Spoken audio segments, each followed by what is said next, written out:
Hi guys, welcome to today's session, and today we are going to discuss about G7 countries. And in this session we will first see the background, the historical background about G7 countries, and then we'll discuss how the G7 summit works, and then we'll discuss the significance and criticism of G7 grouping, and there is a plan for the expansion of G7 grouping. So we'll discuss the economic circumstances versus G7 expansion. So that's how I plan this session. Let's now start. Guys, G7 originally it was G8. It was set up in 1975 as an informal forum bringing together the leaders of world's leading industrial nations, and the summit gathers leaders from European Union and the following countries that are Canada, France, Germany, Italy, Japan, United Kingdom, and the United States. And G7 emerged as a restricted club of rich democracies in early 1970s, and the huge increase of oil prices just after 1973 Arab-Israeli war, when OPEC imposed an embargo against Canada, Japan, Netherlands, and the United States, shocked their economies. Although the French were spared in the embargo, the chill winds of OPEC action passed all around the world.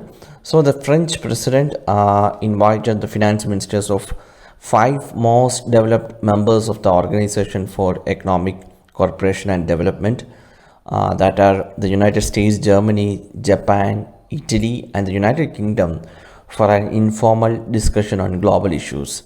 This transformed into a G7 summit of head of government from the following year, with the inclusion of Canada in 1976, and the European Commission, later the European Union, joined as a non-enumerated member a year later, that is in 1977. So on the initiative of US President Bill Clinton and the British Prime Minister Tony Blair, the G7 became G8 with the inclusion of Russian Federation in 1998. But this ended with Russia's expulsion from the grouping following the annexation of Crimea in 2014. So from 2014 it is again the old G7. So that is the historical background about the G7. Now we'll see how the G7 summit works. G7 nations meet at annual summits that are presided over by leaders of member countries on a rotational basis, and the summit is an informal gathering that lasts 2 days, in which leaders of member countries discuss a wide range of global issues, and the groundwork for the summit, including matters to be discussed and follow-up meetings, is done by Sherpas, who are generally personal representatives or members of diplomatic staff such as ambassadors. So this is how the G7 summit works. Now we'll see the significance and the few criticisms against the G7 grouping. G7 is capable of setting the global agenda because decisions taken by these major economic powers have a real impact. The decisions taken at G7 are not legally binding but exert strong political influence. So that is the significance of G7. Even though they are not legally binding, G7 countries are capable of setting up a global agenda. And if you see the criticism, the success or otherwise of multilateral institutions are judged by the standard of whether or not they have successfully addressed the core global or regional challenges of the time. By analyzing it that way, we can find that G7 failed to head off the economic downturn of 2007-2008. So this failure led to the rise of G20 as an alternative. So in the short span of its existence, G20 has provided a degree of confidence by promoting open markets and stimulus, preventing a collapse of global financial systems. So these all are contributions of G20, but where in that place G7 failed to head off the economic downturn. And also, if you see the contemporary issues like COVID-19 pandemic, G7 also failed to address the contemporary issues. The main example is COVID-19 pandemic, and also the climate change, the crisis of state collapse in West Asia. G7 failed to address these all challenges. And G7 had announced that its members would phase out all fossil fuels and subsidies, but has not so far announced any plan of action to do so.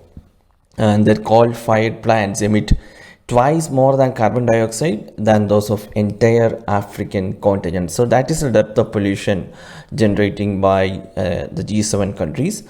So these all are the criticisms against G7 countries, and in recent times there is a plan for expansion of this G7 grouping.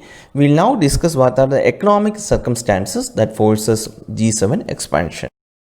When constituted, the G7 countries accounted for close to two-thirds of global GDP. However, they now account for less than a third of global GDP on purchasing power parity basis and less than half on market exchange rate basis. And the seven largest emerging economies, that is E7, which comprises of Brazil, China, India, Indonesia, Mexico, Russia and Turkey, account for over a third of global GDP on purchasing power parity basis and over a quarter on market exchange rate basis. So the projection is that by 2050, 6 of the 7 world's best performing economies will be China, India, United States, Indonesia, Brazil and Russia. So that is the future projection by 2015. These will be the 6 of the 7 world's best performing economies. So these circumstances necessitate change in composition of G7 countries, else it will lose its relevance. So that is all about the G7 grouping, guys. Please study about this. This is an international, this is an important international grouping. We will meet tomorrow with another topic. Thank you for watching this lesson.